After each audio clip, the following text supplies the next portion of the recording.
बिस्मिल्लाहिर्रहमानिर्रहीम। अस्सलाम वालेकुम दोस्तों, आज यकम रमज़ान मुबारक है और तमाम दोस्तों को, देखने वाले सुनने वालों को मेरी तरफ से रमज़ान मुबारक की खुशियाँ मुबारक हों। आज ज़कात डे है और ज़कात की कटौती जो है वो आप लोगों के अकाउंट्स में से हो रही है और कुछ अकाउंटों में से हो चुकी होगी। आज की वीडियो में मैं थोड़ी सी चीज़ें जो है वो ज़कात के बारे में कवर करूँगा जो आप लोगों के लिए जानना बहुत ही ज़रूरी है। सबसे पहले तो मैं आपको बताऊँगा कि वो कौन कौन से ऐसे अकाउंट्स हैं जिनमें से ज़कात की डिडक्शन होगी, कटौती होगी और कितनी परसेंटेज से होगी। और एक एग्जांपल के तौर पे मैं 1 लाख पे आपको बताऊंगा कि कितनी आपकी ज़कात की कटौती होगी। दूसरी मैं आपको बताऊंगा कि जो ज़कात का निसाब है वो कितना मुतय्यन किया गया है और एक कंपैरिजन भी दूंगा कि पिछले 2019 से लेके पिछले 5 सालों का मैं आपको कंपैरिजन दूंगा। 2019 से लेके 2024 तक जो ज़कात का निसाब है वो कितनी कितनी अमाउंट का मुतय्यन किया गया था और इस वक्त 2024 में जो निसाब है वो कितनी अमाउंट का है और इस अमाउंट से कम अगर अमाउंट आपके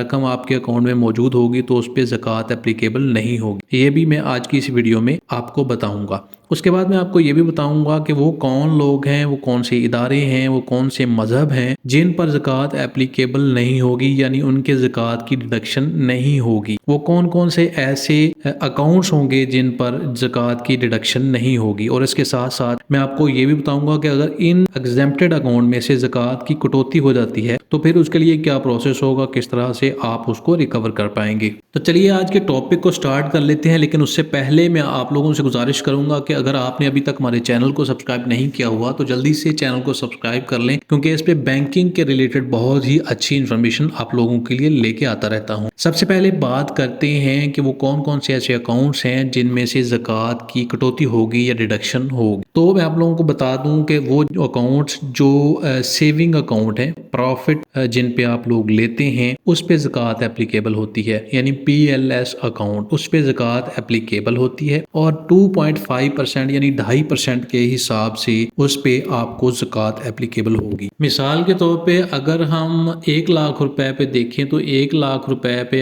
2.5% जो है 2500 रुपए बनते हैं जो कि ज़कात की डिडक्शन होगी। अगर 1 लाख रुपए पे 2500 रुपए डिडक्शन जो है वो होगी। इसी तरह से 2 लाख रुपए अगर आपके अकाउंट में मौजूद होगा तो यानी 2 लाख पे अगर हम ज़कात की कैलकुलेशन करते हैं तो वो 5,000 रुपए हो जाएगी। इसी तरह से अमाउंट जितनी अमाउंट है उसका 2.5% आप लगा लें, वो ज़कात डिडक्शन होगी। अब हम बात कर लेते हैं कि 6 साल का कंपैरिजन ज़कात निसाब का। पिछले 2019 से हम अगर स्टार्ट करते हैं तो 2019 को जो ज़कात का निसाब गवर्नमेंट ऑफ पाकिस्तान ने रखा था, स्टेट बैंक ऑफ पाकिस्तान की तरफ से था, वो 44,415 रुपए था। 2020 में ये बढ़ा और बढ़ के 46,329 रुपए हो गया था। फिर ये और बढ़ा 2021 में और 80,933 रुपए हो गया था। 2022 में मजीद बढ़कर 88,927 रुपए पे चला गया। 2023 यानी पिछले साल जो है वो 1,03,159 रुपए से ऊपर की जो अमाउंट थी उस पे वो ज़कात की डिडक्शन होती थी, यानी मिनिमम जो निसाब था वो 1,03,159 रुपए था। 2024 में इस साल जो ज़कात का निसाब अनाउंस किया गया वो 1,35,179 रुपए है। यानी अब इस टाइम पे अगर आप लोगों के पास सेविंग अकाउंट है, PLS अकाउंट है और उसमें 1,35,179 रुपए मौजूद हैं या इससे ज़्यादा मौजूद हैं तो उस पे फिर 2.5% के हिसाब से ज़कात लगेगी। लेकिन वो लोग जिन्होंने अपना CZ50 डिक्लेरेशन जमा करवाया हुआ है उनको ज़कात की एग्जाम्पशन होगी।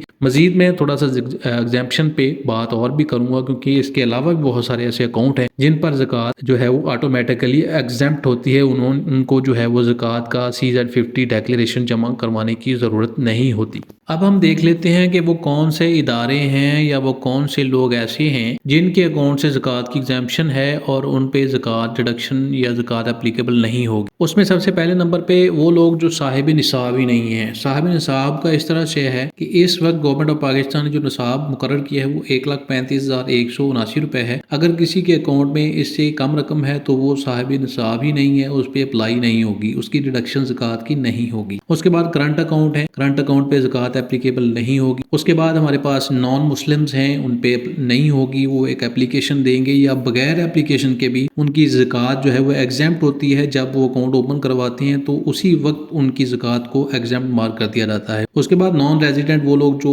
किसी और मुल्क में काम करते हैं और उनका अकाउंट है नॉन रेजिडेंट मार्क है, उन पे ज़कात नहीं होगी। कस्टमर जो फर्स्ट रमज़ान या इससे पहले जो है उनकी डेथ हो चुकी हो, उनके अकाउंट से भी ज़कात की कटौती नहीं होगी। उसके बाद फेडरल गवर्नमेंट है, प्रोविंशियल गवर्नमेंट है, लोकल अथॉरिटीज़ हैं, उनके अकाउंट हैं, उनसे भी ज़कात की डिडक्शन नहीं होगी। वो ऑर्गेनाइजेशंस जो डायरेक्टली या इनडायरेक्टली फेडरल या प्रोविंशियल गवर्नमेंट के अंडर हैं, उन पे भी ज़कात नहीं होगी। और वो कंपनीज जिनके मेजॉरिटी शेयर्स की मेजॉरिटी जो है वो फॉरेन एंटिटी के अंडर हो, उनकी मलकियत में हो, उन पे भी ज़कात की जो है वो डिडक्शन नहीं होगी। उसके बाद हमारे पास आ जाता है कि investment corporations Pakistan and it's mutual funds जो गवर्नमेंट ऑफ पाकिस्तान के हैं उस पर भी अप्लाई नहीं होगी। प्रोविडेंट फंड पे जो है वो ज़कात एप्लीकेबल नहीं है। ज़कात फंड पे ये जो है वो एप्लीकेबल नहीं है। रजिस्टर्ड जो चैरिटेबल ऑर्गेनाइजेशंस हैं उस पे भी एप्लीकेबल नहीं है। दीनी मदारस जो रजिस्टर्ड हैं उन पे भी ज़कात की जो डिडक्शन नहीं होगी, ज़कात एग्जेम्पशन होगी। मसाजिद पे ज़कात की एग्जेम्पशन होगी। उसके अलावा जो वर्कर पार्टिसिपेशन फंड्स हैं उस पे भी ज़कात जो है वो डिडक्शन नहीं होगी। और customers who have submitted certificate affidavit, वो लोग जिन्होंने CZ50 डिक्लेरेशन जमा करवाया हुआ है और वो भी यकम शबान से पहले पहले, तो उन पे भी ज़कात की डिडक्शन नहीं होगी। और customer who have open account in the month of Shaban, और वो लोग जिन्होंने शबान के महीने में अकाउंट ओपन करवाया और उन्होंने यकम रमज़ान मुबारक से पहले पहले अपना ज़कात का जो डिक्लेरेशन है, फॉर्म है, CZ50 जमा करवा दिया, तो उस पर भी ज़कात की डिडक्शन नहीं होगी। तमाम जो फॉरेन करेंसी अकाउंट्स हैं, फॉरेन करेंसी के टर्म डिपॉजिट हैं, यानी फॉरेन करेंसी में जो कोई अमाउंट फिक्स हुई है उस पर भी ज़कात की एग्जेम्पशन होगी। उनसे उन अकाउंट्स में से ज़कात की कटौती नहीं होगी। उसके अलावा कुछ अकाउंट्स ऐसे होते हैं जो कोर्ट्स की कस्टडी में होते हैं या कोर्ट के ऊपर कोई ना कोई केस चल रहा होता है, तो वो भी उन पे भी ज़कात एग्जेम्पशन ही होती है जब तक जो है वो गवर्नमेंट या जो कोर्ट है उस पर कोई डिसीजन मेकिंग नहीं होती। तो नाज़रीन, ये थे वो लोग जिन पे ज़कात की एग्जेम्पशन होगी या जिन अकाउंट में से ज़कात की कटौती नहीं होगी। तो अगर इन अकाउंट में से भी ज़कात की कटौती आपके हो जाती है, गलती से हो जाती है या सिस्टमेटिक इश्यूज़ की वजह से हो जाती है, तो आप लोग अपने मुतालिका बैंक से रुजू कर सकते हैं, उनको एप्लीकेशन सबमिट कर सकते हैं और फिर फर्दर प्रोसेस के बाद जो है वो आपकी ज़कात की कटौती जो है वो वापस कर दी जाती है। नाज़रीन, उम्मीद करता हूँ कि ये एक डिटेल्ड जो वीडियो है आप लोगों को पसंद आई होगी। इसी के साथ हमें आज की इस वीडियो से इजाज़त दें। अल्लाह हाफिज़।